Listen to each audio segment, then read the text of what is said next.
Hello students, welcome to my YouTube channel Geography Guru. आज हम पढ़ने और समझने वाले हैं क्लास 9th एसएसटी सामाजिक विज्ञान की वर्कशीट नंबर 35 यानी कि 35 को। आज की वर्कशीट भी बेहद आसान और बहुत इंपॉर्टेंट है। आज की वर्कशीट में हम बात करेंगे, समझेंगे कि गरीबी जो निर्धनता है उसके शिकार होने की संभावना किन समूहों की अधिक होती है, और दूसरा हम इस चैप्टर का सबसे इम्पोर्टेंट टॉपिक है वो समझेंगे कि भारत में गरीबी के कारण क्या है। और अंत में मैं एक क्वेश्चन है आपसे पूछूंगा जिसका आपको रिप्लाई देना है कमेंट में, और जो इस मंथ में सबसे अधिक सही रिप्लाई देंगे उनके घर मैं पर्सनली तौर पर विजिट करने वाला हूं। तो चलिए शुरुआत करते हैं। जैसा कि आप अपनी स्क्रीन के ऊपर देख पा रहे हैं, ये हमारी वर्कशीट संख्या 35 है, जिसको आप कार्यपत्रक 35 भी बोल सकते हो। हमारा विषय एसएसटी सामाजिक विज्ञान, जिसमें हम अर्थशास्त्र का चैप्टर 3 जो कि है निर्धनता एक चुनौती पढ़ रहे हैं। ये इसका दूसरा भाग है। आज की दिनांक है 24 सितंबर 2020। उम्मीद करता हूँ आपको ये कंटेंट है वो दिखाई दे रहा होगा, क्योंकि सोशल साइंस सामाजिक विज्ञान की जो वर्कशीट आ रही है उसमें फ़ॉन्ट साइज़ बहुत छोटा आ रहा है, लेकिन फिर भी कोशिश कीजिए। अगर फिर भी दिखाई नहीं दे रहा है तो आप अपनी वर्कशीट है वो साथ लेके बैठ सकते हो। तो हम शुरुआत करें कि हमारे देश में निर्धनता एक बड़ी चुनौती है। निर्धनता बहुत बड़ी चुनौती है। जब से देश आज़ाद हुआ तब से एक चुनौती बनी रही है, क्योंकि निर्धनता खुद एक समस्या नहीं है बल्कि बहुत सारी समस्या, हम ये कहेंगे कि बंच ऑफ प्रॉब्लम्स है। प्रॉब्लम की एक गुच्छा होता है निर्धनता। निर्धनता क्या होती है? पिछली वर्कशीट में समझा था कि जब कोई व्यक्ति अपने परिवार की आवश्यकताओं को पूरा नहीं कर पाता तो उसे हम निर्धन कहते हैं। और वैसे कहें तो जब 2 वक्त के भोजन की भी ठीक से जुगाड़ ना हो पाए तो वो निर्धन माना जाता है। तो निर्धनता वो एक बड़ी चुनौती है। हमारे देश की आबादी का 21% हिस्सा है वो निर्धनता रेखा से नीचे है। 21% का अर्थ होता है 28 करोड़ के आसपास लोग। 28 करोड़ यानी कि अमेरिका की कुल जनसंख्या है, उतने लोग हमारे यहाँ पर निर्धन है। यानी कि हमारे यहाँ पर निर्धन गरीबों का एक अमेरिका बसता है। अब देश कैसे आगे बढ़ेगा जब इतने लोग, जिनके लिए 2 वक्त के भोजन की भी आवश्यकता पूरी नहीं हो पा रही। तो हम विकसित देश और अमेरिका के बराबरी की, ब्रिटेन की बराबरी की बात करते हैं तो वो दूर की कौड़ी है, या यूँ कहें कि हम सिर्फ दिन में सपने देख रहे हैं। क्योंकि जब तक हम अपने देश के 21% लोग यानी कि 5वां हिस्सा है उसको 2 वक्त का खाना नहीं दे पा रहे, तो ये स्मार्ट सिटी, बुलेट ट्रेन है, इनकी बात करना गलत होगा। निर्धनता से अनेक समस्याएं जुड़ी होती है। जैसे निर्धनता होगी तो वहाँ बेरोजगारी भी होगी, काम धंधा नहीं मिलेगा। साथ ही साथ वहाँ निरक्षरता भी अधिक होगी, क्योंकि पेट का सवाल अधिक होता है, खाने का सवाल अधिक होता है। शिक्षा के तब सोचेंगे ना। खराब स्वास्थ्य अधिक होगा, क्योंकि खाने के लिए नहीं है। तो वहाँ पर कुपोषण और खराब स्वास्थ्य एक सामान्य सी बात होगी। जब खाने के लिए नहीं है तभी सोचेंगे ना, खाना भरपेट मिल जाए फिर सोचेंगे कि हम हेल्दी खाएं, हम पौष्टिक भोजन खाएं। तो यहाँ तो खाने के भी लाले पड़े हुए हैं, तो पौष्टिकता कहाँ से होगी? तो खराब स्वास्थ्य, कुपोषण, बाल श्रम भी होता है। जब बच्चे थोड़े से बड़े होते हैं, किसी दुकान के ऊपर, किसी ढाबे के ऊपर, किसी होटल में काम करना शुरू कर देते हैं। ये जो छोटे होते हैं ना, जो छोटू होते हैं, होटल रेस्टोरेंट में काम कर रहे होते हैं, ये घर के बड़े होते हैं, बड़ी जिम्मेवारियाँ होती है। स्कूल ये भी जाना चाहते हैं, ये भी पढ़ना चाहते हैं, लेकिन पढ़ नहीं पाते, क्योंकि पढ़ेंगे तब जब पेट भरा होगा। तो बाल श्रम, असहायता होती है कि चाह कर भी कुछ ना कर पाना। बहुत से लोग हैं जो गरीब हैं, खुश नहीं है गरीब रह के, निकलना चाहते हैं, लेकिन ऑप्शन नहीं है, क्योंकि ये पढ़े लिखे नहीं है, क्योंकि स्वास्थ्य ठीक नहीं है, क्योंकि इनके पास कोई प्रशिक्षण नहीं है, काम धंधा नहीं है, निकल नहीं पाते। सपने देखते हैं लेकिन निकल नहीं पा रही। असहायता, सामाजिक अपवर्जन, पिछली वर्कशीट में हमने बात की थी सामाजिक अलगाव, कि ये जो गरीब लोग हैं समाज से कट जाते हैं, अलग रह जाते हैं। और किसके कारण? गरीबी के कारण। और बाद में ये बाहर जुड़ नहीं पाते, क्योंकि वो अलग रह रहे हैं, उनको वो फ़ायदा, लाभ नहीं मिल पाते जो समाज से मिलने चाहिए। और असुरक्षा भी अधिक होती है। जब भी कोई विपदा आती है, समस्या आती है, बाढ़ आती है, सूखा आता है, कोविड-19 जैसी समस्या आती है, सबसे पहले यही लोग शिकार होते हैं उसके। अब देखिए कोविड-19 के समय में 6-6, 7-7 दिन इन लोगों को भूखा सोना पड़ा था, क्योंकि इन लोगों का खाना तब बनता है जब ये दिन में कुछ कमा कर लेके आते हैं। अगर कुछ कमा कर नहीं लेके आएंगे तो खाएंगे क्या? तो ये असुरक्षा भी इनमें ज़्यादा होती है। अगर हम गरीबी की बात करें, ये तो हमने देखा कि हमारे देश में गरीबी कितनी है। अगर हम बात करें अंतर्राष्ट्रीय स्तर पर, चलिए हम पड़ोसी देशों से तुलना करते हैं कि अंतर्राष्ट्रीय जो निर्धनता रेखा है ये क्या होती है। कि जैसे हर देश की निर्धनता रेखा अलग होती है, हम सेट कर लेते हैं कि इतने रुपए अगर कमाएगा तो उसको हम निर्धन नहीं मानेंगे, और इतने रुपए अगर उसकी आय है तो उसको निर्धन मानेंगे। ओके, तो हमारे देश में 2015 की जो निर्धनता रेखा है उसके अनुसार शहर में कोई व्यक्ति एक दिन में अगर 47 रुपये कमा रहा है तो उसको निर्धन नहीं माना जाता, यानी 47 से कम कमा रहा है तो उसको निर्धन माना जाएगा। और गांव में कोई व्यक्ति एक दिन में 32 रुपये कमा रहा है तो उसको अमीर मानते हैं। यही हुआ ना, निर्धन नहीं है तो अमीर हो गए। और 32 से कम कमा रहा है तो उसे निर्धन माना जाता है। यानी कि शहर में 47 रुपये प्रति व्यक्ति प्रतिदिन और गांव में 32 रुपये प्रति व्यक्ति प्रतिदिन है वो निर्धारित की गई निर्धनता रेखा को। उससे कम अगर कमाता है तो उसको निर्धन माना जाता है। ऐसे अंतर्राष्ट्रीय स्तर पर एक निर्धनता रेखा, पोवर्टी लाइन, वो निर्धारित की जाती है। तो अंतर्राष्ट्रीय रेखा के अनुसार जो निर्धनता रेखा है उसके अनुसार अगर एक व्यक्ति एक दिन में $1.9 प्रतिदिन से कम कमा रहा है तो उसको निर्धन माना जाएगा। यानी कि $1.9, अगर हम डॉलर को 70 रुपये के आसपास माने अभी तो लगभग 130 रुपये हो गए। तो 130 रुपये है, ये अंतर्राष्ट्रीय रेखा है। हमारे यहाँ पे तो हम 47 में ही अमीर मान रहे हैं, वो भी दिल्ली जैसे शहर में। तो ये निर्धनता रेखा है, अंतर्राष्ट्रीय निर्धनता रेखा। ये जो क्या है, $1.9 प्रति व्यक्ति प्रतिदिन है। तो ये बहुत इंपॉर्टेंट आपके एग्जाम के लिए। अब हम पड़ोसी देशों से कंपेयर कर लेते हैं। भारत अपने पड़ोसी देशों से भी पीछे है निर्धनता में, यानी संख्या में हम आगे हैं लेकिन विकास में पीछे हैं पड़ोसी देशों से। ये जो हमारे टीवी चैनल वाले गला फाड़ फाड़ के चिल्ला रहे हैं ना कि श्रीलंका है वहाँ तो ये हालात हैं, पाकिस्तान तो भूख मरा है, बांग्लादेश में बड़े बुरे हाल हैं, लेकिन वास्तव में निर्धनता में हमसे कहीं बेहतर हैं। पाकिस्तान में केवल 4% लोग हैं जो निर्धन हैं, जबकि बांग्लादेश जहाँ पर जनसंख्या घनत्व सर्वाधिक है 15% लोग ही निर्धन हैं। चाइना और श्रीलंका में केवल 1% लोग निर्धन हैं। यानी भारत के लिए निर्धनता एक बड़ी चुनौती रही थी और है, आज भी रहेगी। इसके बारे में हम कुछ कह नहीं सकते, लेकिन अभी तक ये चुनौती है जिसको हम पार नहीं पा पाए हैं, जो अभी भी हमारे विकास की एक बड़ी बाधा बना हुआ है। अब हम बात करेंगे असुरक्षित समूह की। असुरक्षित समूह की बात यानी कि कौन से समूह हैं जिनके निर्धन होने की संभावना अधिक रहती है। तो निर्धनता रेखा जो है, भारत में निर्धनता है, वो भी सभी सामाजिक समूह या आर्थिक वर्गों में एक समान नहीं है। कुछ वर्ग हैं जो निर्धन अधिक हैं।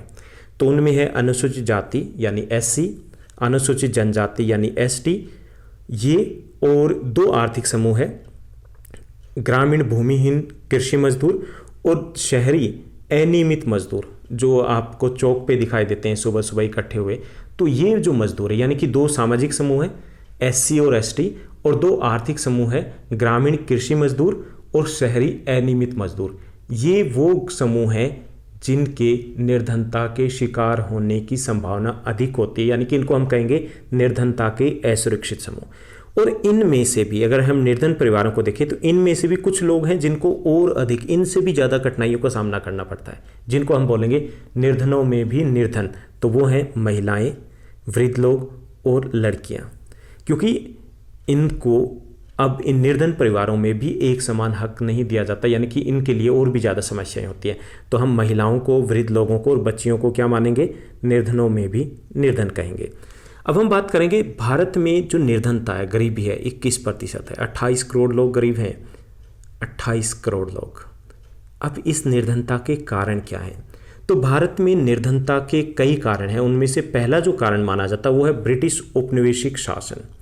ब्रिटिश औपनिवेशिक शासन 3 कारणों से भारत में गरीबी के लिए जिम्मेवार है। पहला तो ये कि जो भारत में हस्तशिल्प उद्योग थे वो ख़त्म कर दिए। दूसरा, उद्योगों का विकास है उसको डिस्करेज यानी कि अत्योत्साहित किया गया। तीसरा, कृषि के ऊपर भी ध्यान नहीं दिया गया, तो गरीबी ने पांव फैलाना शुरू कर दिया। हमारे जो स्वरोजगार था उसको नष्ट कर दिया, उद्योगों के विकास की तरफ ध्यान नहीं दिया और कृषि के विकास की तरफ भी ध्यान नहीं दिया गया। ये पहला कारण था। उसके बाद दूसरा जो कारण है वो है भारत की जनसंख्या का बड़ा आकार। जनसंख्या 130 करोड़ के आसपास है, 130 करोड़। और ये जो जनसंख्या है इस जनसंख्या को सभी सुविधाएं दे पाना सरकार के लिए कभी भी संभव नहीं हो पाया। तो जनसंख्या का बड़ा आकार दूसरा कारण बनता है। तीसरा जो कारण है कम आर्थिक वृद्धि दर, हमारी जो आर्थिक वृद्धि दर रही है वो कम रही है, क्योंकि एक कारण हो सकता था या तो हम जनसंख्या पर नियंत्रण करते, वो नहीं किया, तो दूसरा तरीका था कि निर्धनता से बचने का कि हम आर्थिक विकास तेजी से करते, हमने वो भी नहीं किया। तो तीसरा कारण है आर्थिक विकास की धीमी गति। उसके बाद चौथा जो कारण है वो है भूमि का असमान वितरण। भूमि हमारे देश में लगभग 60% लोग हैं वो कृषि में लगे हुए हैं, लेकिन सभी लोगों के पास ज़मीन नहीं है। जिनके पास ज़मीन नहीं है, भूमि नहीं है, वो गरीब हैं। एक कारण गरीबी का ये भी है कि भूमि है उसका वितरण असमानी, कुछ लोगों के पास बहुत अधिक भूमि है और कुछ लोगों के पास बिल्कुल भी नहीं है। इसके साथ साथ सामाजिक कारण भी है गरीबी के कि भारत के जो लोग हैं वो सामाजिक या धार्मिक जो अनुष्ठान होते हैं उनमें बहुत पैसा खर्च करते हैं। शादी में दिखावा बहुत करना है या कोई भी रीति रिवाज है, और गरीब नहीं है तो गरीबी के चक्कर में फंस जाते हैं। तो ये भी एक कारण है। इसके साथ साथ कृषि का पिछड़ापन भी गरीबी का एक कारण है। कृषि, आधे से ज़्यादा जनसंख्या कृषि में लगी है और हमारी कृषि बीमार है क्योंकि कृषि के हालात ठीक नहीं है। तो ये भी एक कारण है गरीबी का। इसके अलावा और कौन से कारण हो सकते हैं? और कारण हो सकते हैं परिवार का बड़ा आकार। हम ये समझते हैं कि बड़ा परिवार मतलब ज़्यादा कमाने वाले, लेकिन ऐसा नहीं होता। बड़ा परिवार मतलब ज़्यादा पेट, यानी ज़्यादा खाने वाले। तो बड़ा परिवार का बड़ा आकार भी गरीबी का एक कारण है। इसके साथ साथ और कौन से कारण हो सकते हैं? अशिक्षा, क्योंकि गरीबी को निकलने का एक ही जादू है और वो जादू है शिक्षा, लेकिन निर्धनता के कारण वो शिक्षा प्राप्त नहीं कर पाते। तो अशिक्षा भी गरीबी का एक कारण है। इसके साथ साथ बेरोजगारी, कि गरीबी से निकलने का एक और तरीका ये है कि रोज़गार दें, लेकिन रोज़गार भी नहीं है, तो बेरोजगारी भी गरीबी का एक कारण है। तो ये 8 से 10 कारण हो जाते हैं गरीबी के। अब ये देखिए कि जो छोटे किसान हैं कृषि में कैसे फंसते हैं। जो छोटे किसान हैं उनको बीज, उर्वरक या कीटनाशकों के लिए पैसे की आवश्यकता होती है। आमतौर पे पैसा होता नहीं, तो वो क्या लेते हैं? वो कर्ज लेते हैं, और कर्ज ले लिया तो उसको कई बार वो चुका नहीं पाते, क्योंकि कृषि में फसलें कम ज़्यादा होती रहती हैं। और किस में फंस जाते हैं? वो ऋण के जाल में फंस जाते हैं, ऋण के जाल में। अब कर्ज क्यों लिया? क्योंकि उनके पास पैसे नहीं थे। और अब गरीब क्यों हैं? क्योंकि अब वो कर्ज से बच नहीं पा रहे हैं, क्योंकि उनकी जो भी बचत हो रही है वो ऋण का ब्याज लौटाने में ही चली जा रही है। तो इसलिए जो ऋणग्रस्तता है, जिसको हम ऋण का जाल बोलते हैं, वो निर्धनता का कारण भी है। ऋण इसलिए लिया क्योंकि निर्धन थे, और उसका परिणाम भी है क्योंकि वो गरीब इसलिए रह गए क्योंकि वो ऋण को लौटाने में ही उम्र गुजर गई। तो ये थे हमारा आज का कंटेंट।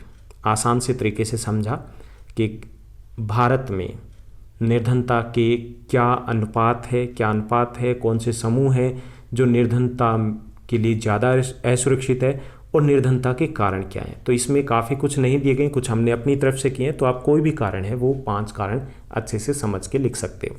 चलिए हम प्रश्नोत्तर की तरफ बढ़ते हैं। कुछ आसान से क्वेश्चन दिए गए हैं। आज की वर्कशीट में हमारे पास कुल 6 क्वेश्चन है। पहला जो क्वेश्चन दिया गया आपकी स्क्रीन के ऊपर दिख रहा है, यह पड़ोसी देशों की तुलना में भारत में निर्धनता का अनुपात अधिक है। ये हमने पढ़ा है। इसके कारण बताइए। तो भारत में निर्धनता अधिक होने के कई कारण हैं। पहला, जनसंख्या का बड़ा आकार। दूसरा, उच्च जनसंख्या घनत्व भी, यानी कि प्रति व्यक्ति जनसंख्या वो भी ज़्यादा है प्रति किलोमीटर। और दूसरा है अल्प विकसित जनसंख्या, यानी कि 3 कारण है। जनसंख्या का बड़ा आकार और उच्च जनसंख्या घनत्व। घनत्व क्या होता है? 1 वर्ग किलोमीटर में कितने लोग रहते हैं। और तीसरा है हमारी कृषि भी बीमार है। उसके बाद दूसरा जो क्वेश्चन है वो दिया गया है कि असुरक्षित समूह किन्हें माना जाता है, कि जिनके गरीब होने की संभावना अधिक है।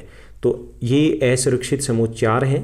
पहला है अनुसूचित जाति SC, अनुसूचित जनजाति ST, ग्रामीण कृषि श्रमिक और शहरी अनियमित मजदूर। तीसरा हमारा क्वेश्चन जो दिया गया है वो है कि निर्धनों में भी निर्धन कौन हो सकते हैं और क्यों। तो निर्धनों में भी निर्धन कौन हो सकते हैं? महिलाएं, वृद्ध और लड़कियां हैं, उनको निर्धनों में भी निर्धन माना जाता है क्योंकि इनकी संसाधनों तक एक समान पहुंच नहीं है। चौथा क्वेश्चन है, भारत में औपनिवेशिक शासन किस प्रकार निर्धनता का कारण बना। तो भारत में औपनिवेशिक शासन है वो निर्धनता का कारण माना जाता है क्योंकि इस दौरान कुटीर उद्योग नष्ट हो गए थे, उद्योगों का विकास नहीं हो पाया था, कृषि विकास की तरफ भी ध्यान नहीं दिया गया था। इसलिए हम मानते हैं कि औपनिवेशिक शासन है वो निर्धनता का कारण है। 5वां क्वेश्चन है कि भारत में निर्धनता के कारण बताने आपको। तो बहुत सारे कारण किए हैं, आप कोई भी 5 लिख सकते हो, मैंने यहाँ पे कुछ दिए हैं। परिवार का बड़ा आकार, अशिक्षा, खराब स्वास्थ्य, भूमि का असमान वितरण, बेरोजगारी, ये प्रमुख कारण है भारत में निर्धनता के। उसके बाद 6th छठा और अंतिम क्वेश्चन आज की हमारी वर्कशीट का ये क्वेश्चन है कि ऋण जाल किस प्रकार निर्धनता का कारण भी है और परिणाम दोनों है। तो निर्धन व्यक्ति ऋण इसलिए लेते हैं क्योंकि उनके पास पूंजी का अभाव होता है, और एक बार ऋण लेने के बाद उनकी सारी बचत ब्याज लौटाने में ही चली जाती है। इसलिए कहा जाता है ऋण जाल निर्धनता का कारण है, क्योंकि ऋण इसलिए ले रहे हैं क्योंकि वो गरीब हैं, और निर्धनता का परिणाम भी है, और गरीब रह जाते हैं क्योंकि वो निर्धन ऋण लौटा नहीं पाते बाद में। तो ये थी आज की हमारी वर्कशीट। आज का आपका क्वेश्चन है जिसका आंसर मुझे देना है कि भारत में सबसे गरीब राज्य आय के आधार पर और सबसे अमीर राज्य कौन से हैं, तो उनको बताना है। उम्मीद करता हूँ आपकी स्टडी बहुत अच्छे से चल रही होगी। इस चैनल को लाइक, शेयर, सब्सक्राइब ज़रूर कीजिएगा, अपने फ्रेंड्स के साथ शेयर कीजिएगा, और साथ ही साथ एक छोटा सा कमेंट भी कीजिएगा। बड़ा अच्छा लगता है जब आप कमेंट करते हो। Thank you, bye bye, have a nice day.